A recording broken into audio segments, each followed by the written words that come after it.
जी हाँ, दागी नेताओं पर क्या लगेगी लगाम, सबसे बड़ा सवाल यही है। आप देख रहे हैं हमारी खास पेशकश और मैं हूं आपके साथ प्रियंका। सुप्रीम कोर्ट की सख्ती के बाद राजनीति में दागी नेताओं पर लगाम लगेगी क्या? ये सबसे बड़ा सवाल, और इस सवाल का जवाब तलाशने की कोशिश भी करेंगे जब खास मेहमान हमारे साथ जुड़ेंगे। लेकिन राजनीति के अपराधीकरण पर सुप्रीम कोर्ट अब बेहद सख्त हो गया है। सुप्रीम कोर्ट ने राजनीति के अपराधीकरण को कम करने के लिए कई अहम फैसले दिए। सीजेआई एनवी रमन्ना के नेतृत्व वाली पीठ ने निर्देश दिया कि विधायकों और सांसदों के खिलाफ दर्ज आपराधिक मुकदमा संबंधित हाईकोर्ट की मंजूरी के बिना वापस नहीं जाएगा। साथ ही कोर्ट ने विशेष एमपी, एमएलए और कोर्ट के सभी जजों को अगले आदेश तक सेवा में रहने का भी आदेश दिया। सुप्रीम कोर्ट में सुनवाई के दौरान एमिकस क्यूरी ने बताया कि उत्तर प्रदेश सरकार ने मुजफ्फरनगर दंगे मामले में संगीत सोम, सुरेश राणा, साध्वी प्राची का केस वापस ले लिया है, जिस पर हैरानी जताते हुए सुप्रीम कोर्ट ने कहा कि कुछ राज्य केस को वापस भी ले रहे हैं। एमिकस क्यूरी ने सुप्रीम कोर्ट को बताया कि राज्य विधायकों, सांसदों के खिलाफ दर्ज केस सेक्शन 321 वापस ले रहे हैं। एमिकस क्यूरी ने सुझाव दिया कि बिना हाईकोर्ट की इजाजत के विधायकों और सांसदों के केस वापस न लिए जाएं। सांसदों और विधायकों के खिलाफ मामले में तेजी से सुनवाई की मांग वाली याचिका पर सुनवाई करते हुए सुप्रीम कोर्ट ने मामले में ईडी के स्टेटस रिपोर्ट पर असंतुष्टि जताते हुए कहा कि केवल कागजों का जखीरा है, कोई फॉर्मेट में नहीं है और इसमें पूरी जानकारी भी नहीं दी गई है। वहीं सुप्रीम कोर्ट ने राजनीति के अपराधीकरण से जुड़े हुए एक मामले में आदेश दिया कि उम्मीदवारों के ऐलान के 48 घंटे के भीतर सभी राजनीतिक दलों को उनसे जुड़ी हुई जानकारी साझा करनी होगी। अगर किसी उम्मीदवार पर कोई आपराधिक मुकदमा दर्ज है या फिर किसी मामले में वे आरोपी हैं, तो राजनीतिक दलों को उम्मीदवार के नाम के ऐलान के 48 घंटे के भीतर इसकी जानकारी भी सार्वजनिक करनी होगी। बिहार चुनाव में उम्मीदवारों की आपराधिक पृष्ठभूमि सार्वजनिक न करने पर सुप्रीम कोर्ट ने राजनीतिक दलों पर जुर्माना भी लगाया। सुप्रीम कोर्ट ने बिहार चुनाव के दौरान प्रत्याशियों के आपराधिक रिकॉर्ड सार्वजनिक न करने के चलते भाजपा सहित 10 पार्टियों को अवमानना का दोषी मानते हुए जुर्माना लगाया। कोर्ट ने सीपीएम और साथ ही एनसीपी पर 5-5 लाख का जुर्माना लगाया। इन पर कोर्ट ने आदेश को बिल्कुल दरकिनार करने के लिए जुर्माना लगाया गया है और वहीं पर JDU, RJD, LJP, Congress, BSP, CPI पर 1-1 लाख रुपए का जुर्माना लगाया गया। इन पर कोर्ट के आदेश का ठीक से पालन न करने के लिए जुर्माना लगाया गया है। इसके अतिरिक्त आरएलएसपी और साथ ही बीजेपी पर भी जुर्माना लगाया गया है। सुप्रीम कोर्ट में चुनाव आयोग को 3 महत्वपूर्ण निर्देश दिए गए हैं और ये आदेश लोकसभा और विधानसभा के चुनाव के लिए लागू होंगे। कोर्ट ने चुनाव आयोग से कहा कि एक मोबाइल ऐप बनाया जाए और इसमें चुनाव लड़ रहे नेताओं के आपराधिक मामलों से जुड़ी जानकारी होगी और उसमें हर उम्मीदवार के बारे में बताया जाएगा कि उसके खिलाफ कितने आपराधिक मामले दर्ज है। राजनीति में दागी उम्मीदवारों का आना बदस्तूर जारी है। मौजूदा पूर्व सांसदों और विधायकों के खिलाफ लंबित आपराधिक मामलों में 2 साल से भी कम वक्त में 17% की बढ़ोतरी दर्ज की गई है, जो कि अपराध के साथ ही राजनीतिक गठजोड़ का एक सबूत है। लोकसभा में भी पिछले 15 सालों में दागी सांसदों की तादाद 20% बढ़ी। निचले सदन में मौजूदा करीब आधे सांसद आपराधिक पृष्ठभूमि वाले हैं। 2014 में 185 यानी कि 34% दागी लोकसभा पहुंचे और 2019 में दागी सांसदों की तादाद 10% और बढ़ गई।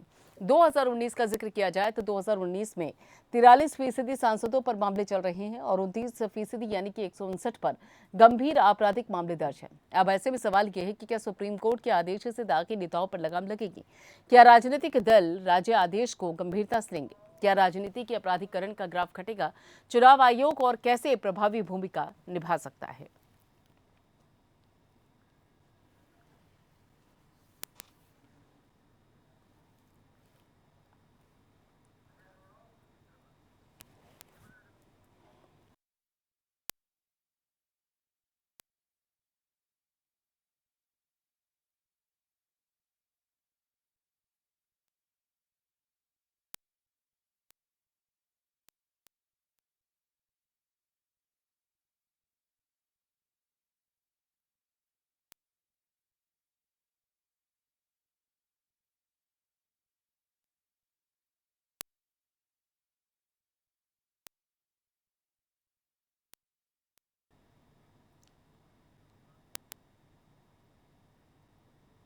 जी हाँ, सवाल यही उठता है कि आखिर दागी नेताओं पर नकेल लगेगी कैसे? हालांकि सुप्रीम कोर्ट ने भी साफ तौर से कह दिया है कि देखिए, अपराधीकरण जो हो रहा है उस पर लगाम लगाने की जरूरत है और सीधे सीधे बाकायदा यहाँ पे चुनाव आयोग को भी ऐप बनाकर उन नेताओं की पूरी डिटेल डालने के लिए कहा गया है जिन पर आपराधिक मामले दर्ज है।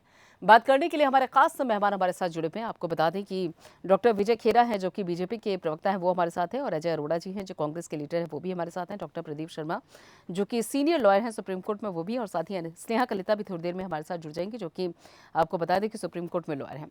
सबसे पहले यहाँ पर प्रदीप शर्मा जी, ये जो मसला सामने आया है, इस बाबत आखिर मानकर क्या चला जाए कि ये इस जजमेंट को लेकर या इस फैसले को लेकर, ये निर्देशों को लेकर आखिर कोर्ट को सामने आना पड़ गया?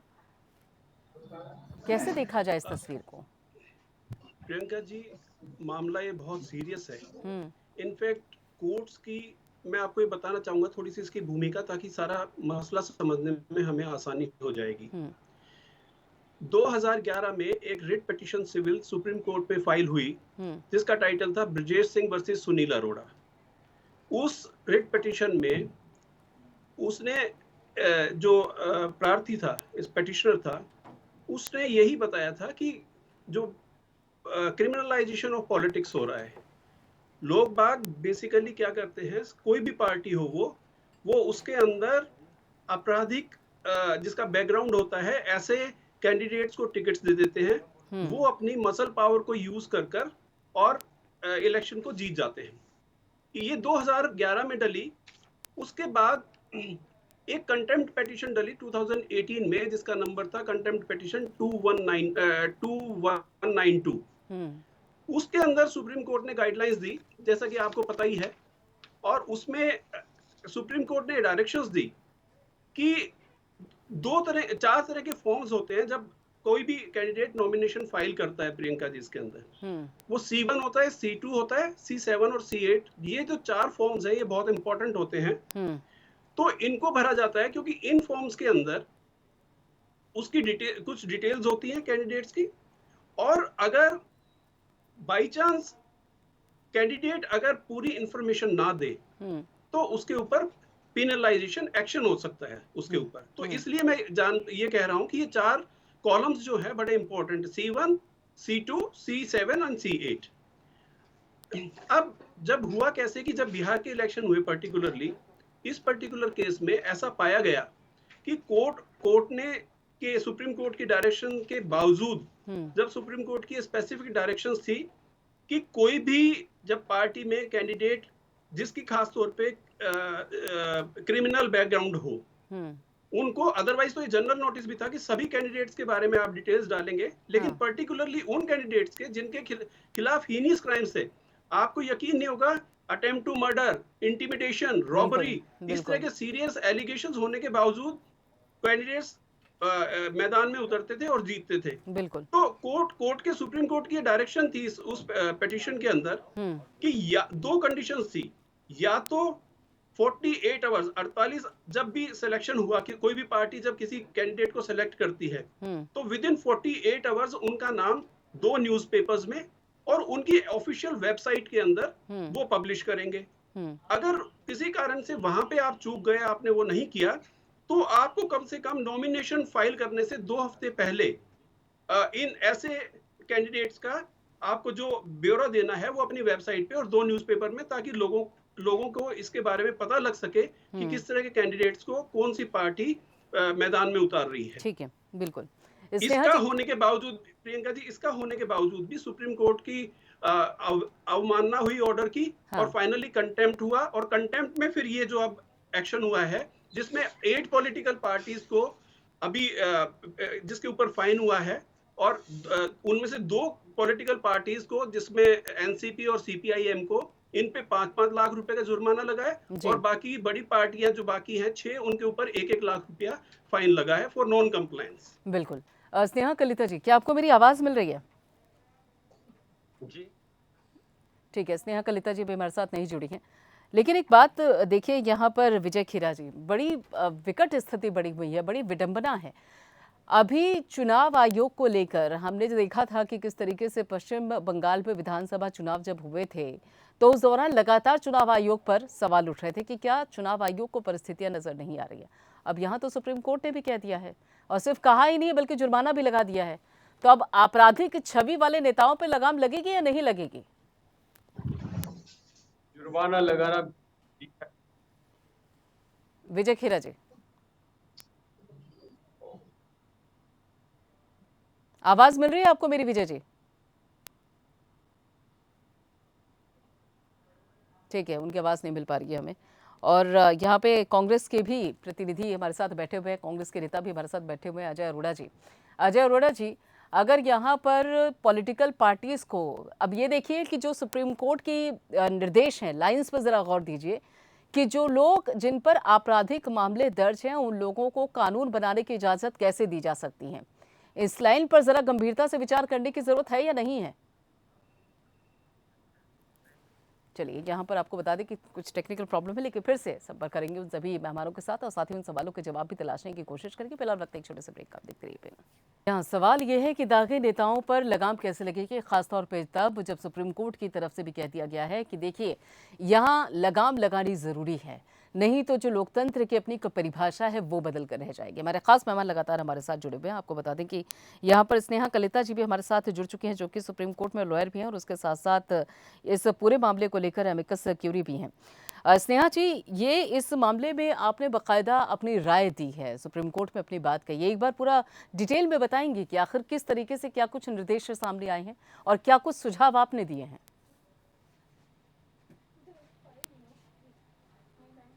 स्नेहा जी, आवाज मिल रही है?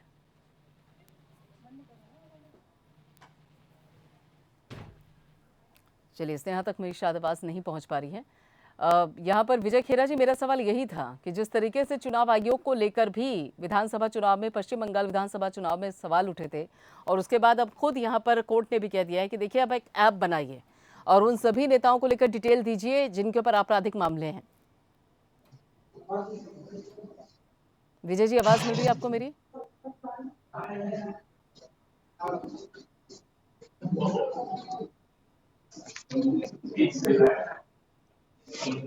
ठीक है, मेरी आवाज नहीं पहुंच पा रही है शायद। अजय जी, आपको आवाज मिल रही है मेरी? प्रियंका जी, जी, सवाल यही है।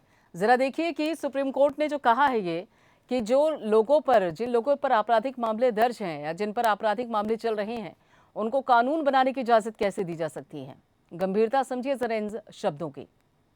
जी प्रियंका जी, माननीय सर्वोच्च न्यायालय ने जो बोला और हम को मानते हैं कि सर्वोच्च न्यायालय ने सही डिसीजन लिया और सही नीति बनाने जा रहे हैं। बिल्कुल, अगर मेरे पे आपराधिक मामला चल रहा है तो मुझे कानून बनाने की इजाजत नहीं।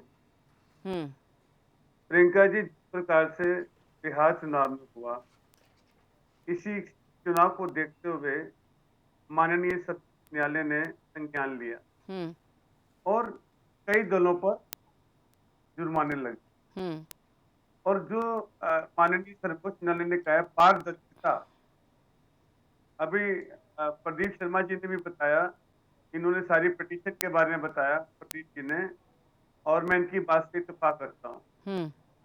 इनकी बात से इत्तेफाक, प्रियंका जी, पूरा से मुझे अगर चुनाव लड़ रहा हूँ, मैं विधायक का चुनाव लड़ रहा हूँ या मैं सांसद का चुनाव लड़ रहा हूँ, मुझे अपनी आपराधिक जो मेरे मामले हैं की डिटेल जारी करनी चाहिए और ये नियम पहले था प्रियंका जी। इसकी अनदेखी तो बिहार में की गई जो कि नहीं करनी चाहिए थी। अगर ये अनदेखी की गई तब भी सर्वोच्च न्यायालय को इंटरफेयर करना पड़ा। तो प्रियंका जी, मेरा मानना ये है कि माननीय सर्वोच्च न्यायालय ने जो जिन नियम की बात की है, इस ऐप की बात की है, इसका हम स्वागत, ठीक है। हम चाहते हैं कि जनता के सामने जो भी चुनाव लड़ रहा है उसके बारे में सारी डिटेल्स होनी चाहिए ताकि जनता जागरूक रहे, उसको पता हो कि मैं किसे चुनने जा रही हूँ, मैं किसे वोट देने जा रही हूँ। ठीक है, स्नेहा जी, आपको आवाज मिल रही है मेरी? ठीक है, उन तक आवाज़ नहीं पहुंच रही। विजय जी, यहाँ पर अगर देखा जाए तो अजय अरोड़ा जी ने बिल्कुल जो सुप्रीम कोर्ट के निर्देशन का स्वागत किया है। उनका कहना ये है कि जो भी आदेश है, निर्देश है, उनका सही तरीके से पालन होना चाहिए, लेकिन ये शुरुआत तो सत्ता पक्ष की तरफ से होनी चाहिए ना। और अगर सुप्रीम कोर्ट को इस बाबत हस्तक्षेप करना पड़ रहा है तो ये तो बहुत ही विकट परिस्थिति है। विजय जी, ठीक है, अभी भी उन तक आवाज़ नहीं पहुँच पा रही है। ठीक है, प्रदीप जी, ये जो कोर्ट की तरफ से कहा गया है कि देखिए जब तक हाई कोर्ट के तरीके से नहीं कहा जाएगा, हाई कोर्ट की तरफ से निर्देश नहीं होंगे तब तक आप केस वापस नहीं ले सकते हैं और इस बाबत भी कई निर्देश दिए गए हैं। ये क्या है पूरा मसला, एक बार समझाइए ज़रा। सुप्रीम कोर्ट ने ये ऑब्जर्व किया। हम्म। एक्चुअली अभी तक क्या हो रहा था कि कोई पार्टी भी जो पावर में आ जाती हम्म। और पॉलिटिकल पार्टीज ऐसा माना जाता है कि जितने भी लीडर्स हैं वो एक दूसरे के दोस्त होते हैं। हम्म।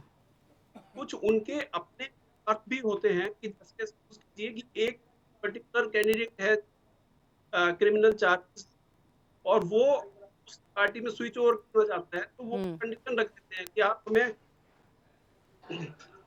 पहले हमारे केसेस वापस लीजिए हम्म। और उसके बाद हम आपकी पार्टी को ज्वाइन कर लेंगे, ताकि विनेबिलिटी एक फैक्टर होता है जिसको वो कर लेते हैं। हम्म। ऐसी स्थिति में क्या होता है, काफी सारे केसेस जो केसेस फाइल करती है वो स्टेट करती है। एफआईआर पुलिस स्टेट के अंडर काम करती है, तो स्टेट उस केस को विड्रॉ कर लेती है सुविधा के अनुसार।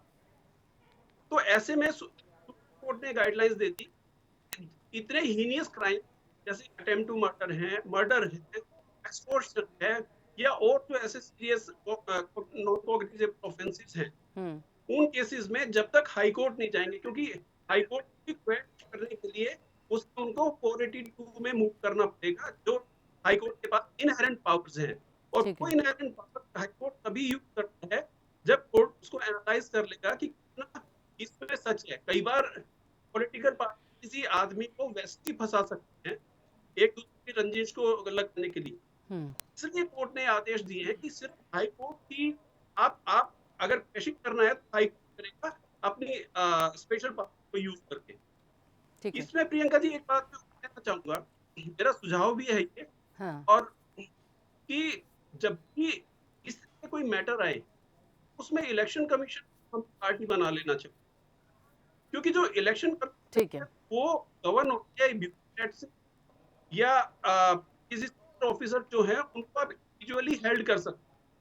अगर कोई कंप्लायंस नहीं करता और उसके जानने के बावजूद कि जब आप क्लियरेंस देते हैं कि टेस्ट कर सकते हैं, वो इलेक्शन कमीशन, और अगर वो पोर्टल के ऊपर अपना डिटेल्स कोई भी कैंडिडेट डाल नहीं रहा है तो इलेक्शन कमीशन बंद हो जाता है, वो उस पर्टिकुलर आदमी को इलेक्शन कंटेस्ट करने की परमिशन ना बिल्कुल, दे। यानी कि अगर इन सुझावों पे मेरे गौर किया हिसाब जाए तो से इस समस्या का समाधान कुछ हद तक हो सकता है।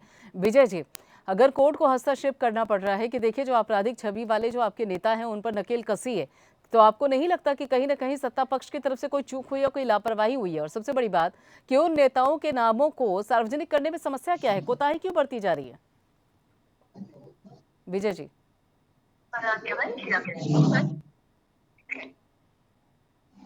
विजय जी, आपको आवाज़ मिल रही है मेरी? ठीक है, उन तक आवाज़ नहीं पहुँच पा रही है। स्नेहा, आपको मेरी आवाज़ मिल रही है? हेलो, हाँ, अभी जी। मेरा आवाज सुनाई दे रहा है आपको? हाँ, बिल्कुल। स्नेहा जी, हाँ जी। सवाल यही है कि हाँ जो जी, आपने आखिर सुझाव क्या दिए हैं अभी तक इस मसले को लेकर? ये जो monitoring of this pendency of criminal cases against MP and MLAs, against sitting and farmer जजेस, आई मीन फॉर्मर मिनिस्टर्स, ये एक बहुत इम्पोर्टेंट केस पीआईएल फाइल किए थे और उस पे हम लोग ने कल amicus as an amicus curiae हम लोग ने रिपोर्ट दिए थे। उस पे हम लोग ने 3 बेसिक सजेशन दिए थे। एक तो है कि ये जो सेक्शन 321 के जो केसेस है, विड्रॉल ऑफ प्रोसिक्यूशन केसेस, ये अभी बहुत स्टेट गवर्नमेंट्स ने, जैसे state of Karnataka, Uttarakhand, UP पे withdrawal of cases against sitting MP MLAs में नोटिफिकेशन जारी किया था। तो हम लोग ने ये सुझाव दिए थे कि section 321 is cannot the PP cannot withdraw the matters unless the leave of the high court, because ये बहुत सेंसिटिव केसेस है और सुनवाई के बिना, और अगर करना भी है तो लीव ऑफ द कोर्ट होगा और वो है हाई कोर्ट जुरिस्डिक्शन। ये एक है।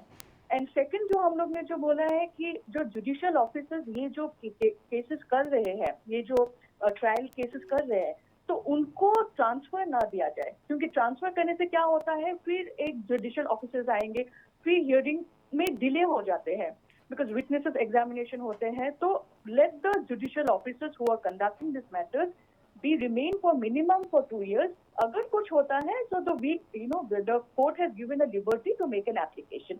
ये सेकंड बात हुआ है। और थर्ड सजेशन हम लोग ने जो दिया है वो है कि अभी पैंडेमिक का टाइम है, बहुत विटनेसेस जो डिस्ट्रिक्ट्स पे है, जो दूर के डिस्ट्रिक्ट्स पे है, उन लोग को परेशानी होते हैं witness to come and give the evidences. ठीक है। तो to expedite the evidence video conference facilities देना चाहिए, और ये स्टेट को अभी फंड सैंक्शन रिलीज करना पड़ेगा, सो दैट इंफ्रास्ट्रक्चर के लिए स्टेट गवर्नमेंट को they can make some good arrangement for the video conference facility to examine the witnesses. चलिए, बिल्कुल बिल्कुल, बहुत शुक्रिया, बहुत शुक्रिया आप सभी पैमानों का जुड़ने के लिए, इस चर्चा में शामिल होने के लिए। हालांकि थोड़ी सी टेक्निकल परेशानी थी जिसकी वजह से बातचीत पूरी तरीके से नहीं हो पाई है, लेकिन फिलहाल इतना ही। बाकी खबरों के लिए आप जुड़ रहिए पेन के साथ।